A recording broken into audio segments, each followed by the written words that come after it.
حناس هستم از ایران تهران 20 ماه ترکیه پناهنده بودم. I'm Tanaz and I'm from Iran, Tehran.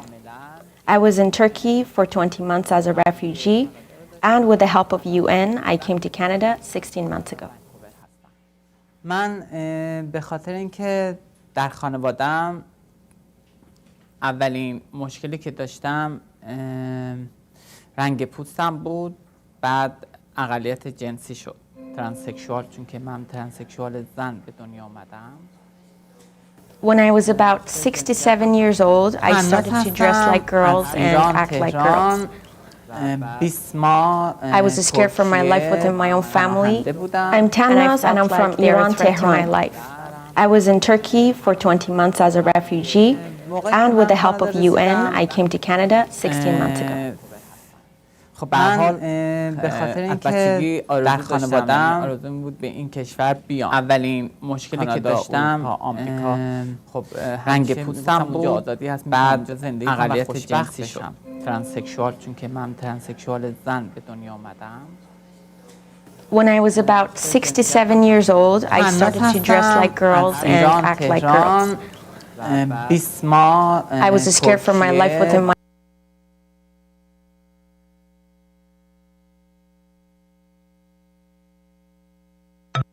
my own family. اونجا آزادی هست، میتونم اونجا زندگی کنم و خوشبخت بشم. واقعا میگفتم بهش یعنی اونجاست، یعنی زندگی میتونم اینجا بکنم، خوشبختیمو میبینم. وقتی که وارد جامعه شدم در کانادا، برخورد مردم، یعنی که حمایت نشدم به اون صورت، یعنی اون چیزی که فکر میکردم نبود. یعنی 50% مثلا خوب بود آزادیش و آزادی بیان و مثلا چی بگم. I always dreamt of coming to Canada since I was little because I knew that I would have freedom here. But what I actually realized after getting here was that the freedom and support was half of what I expected. Unfortunately, there's been no medical, employment, housing, or educational support. And I'm still talking about it and still asking for the help of organizations and the government. درخواست میکنم از دولت، از سازمان‌ها. دوست دارم که روزی برسه در این I dream about a day when transgendered or transsexual individuals have nothing to worry about anymore, and they're no longer upset or get abused or depressed because of their sexualities. They work everywhere like other people, in stores, in different organizations, go to school and university, and also get housing easily. Also for families to be accepting of their transgendered members and treat them right. خونن تو دانشگاه. من آرزو دارم که اولین آرزوم اینه که یعنی همون آرزوی واقعی اینه که چهره‌مو عمل کامل کنم، شبیه واقعا خودم باشم.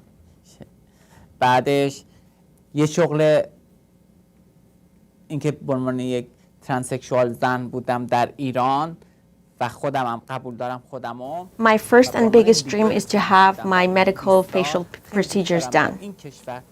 I also like to have a job in Canada in an organization as someone who helps and supports transgendered individuals. به عنوان یک لیدر ترانسکشوال کار بکنم. خب دوست دارم در آینده ازدواج کنم، یه ازدواج موفق. بعد I also dream of getting married in the future and having successful marriage and a little dog. I love animals and I believe they connect with me really well.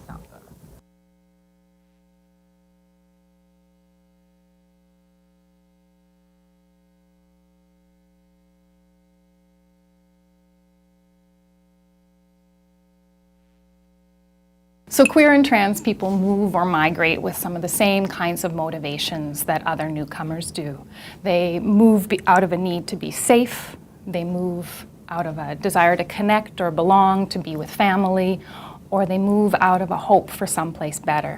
So for every Canadian migration pathway that we have, sort of economic class, family class, humanitarian and refugee class, there is a queer and trans or lesbian or bisexual or gay version or experience of that migration pathway.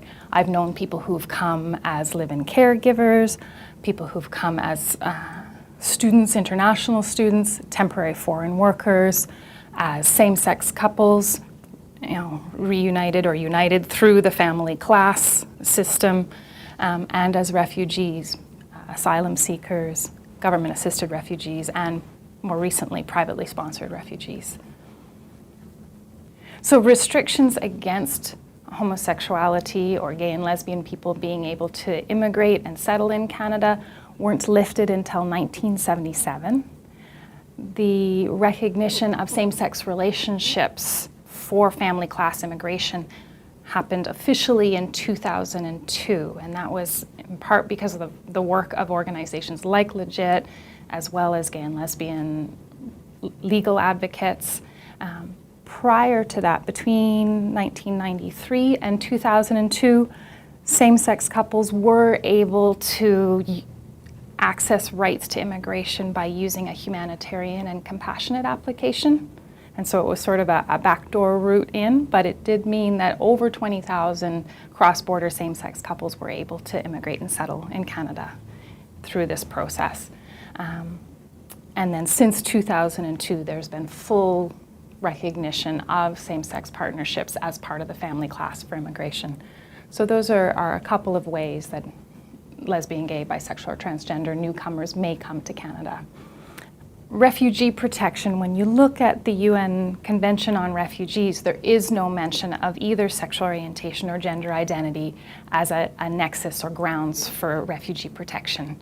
And so people who need refugee protection because of homophobic or transphobic persecution apply as members of a particular social group. And it's only since the mid-90s, about 1993, that the UNHCR and then Canada's immigration laws have recognized and interpreted membership in a particular social group as including sexual orientation or gender identity-based claims.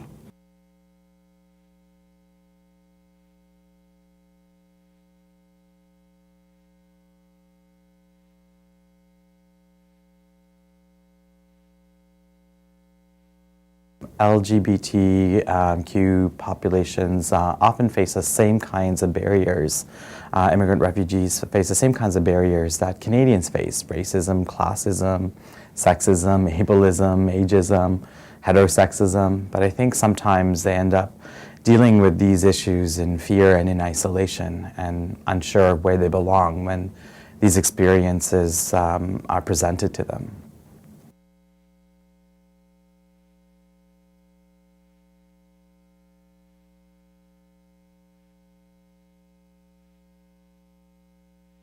When we think about settlement work encompasses both the settlement process of finding housing, of getting status, of getting social supports and financial supports and careers and things like that.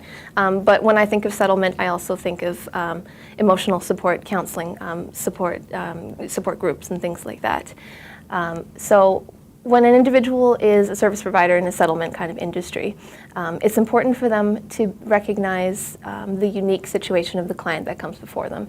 So in order to do that, they need to explore the unique experiences of the individual in terms of their context. And a big part of a person's context is their sexual identity, in addition to their gender identity.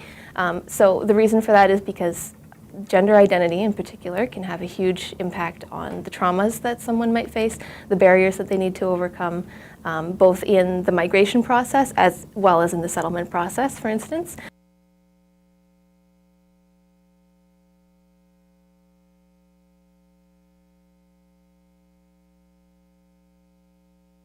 I think the big challenge for a lot of LGBT newcomers is trying to get support services, and there isn't adequate support services for them, or the people who are trying to give them that service don't have the adequate training, or they may need translation, and the person who's giving the translation doesn't have adequate training in translation, or speaks a different dialect than them, and will give a different translation. So there's a lot of challenges in terms of expectation.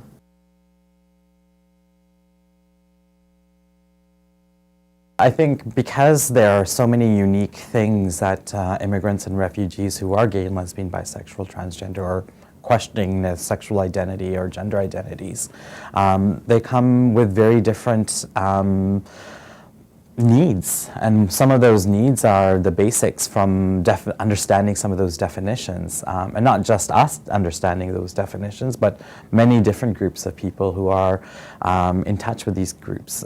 Part of it is that their definitions and the ideas of what these words and expressions may come in different ways. So how do we know what one group is dealing with from another country is maybe different from another group? But it's really looking at what those needs are. Sometimes even the words, transgender may not even translate in certain languages. Sometimes we use terminologies like cisgender, and immigrants and refugees might be unsure what those words or terminologies mean, even though they might be experiencing those things. So I think sometimes, even within the LGBTQ immigrant refugee communities, we get so caught up in being progressive that we forget that there are communities that are still searching for their own identities, and they even get lost within that, the terminology world.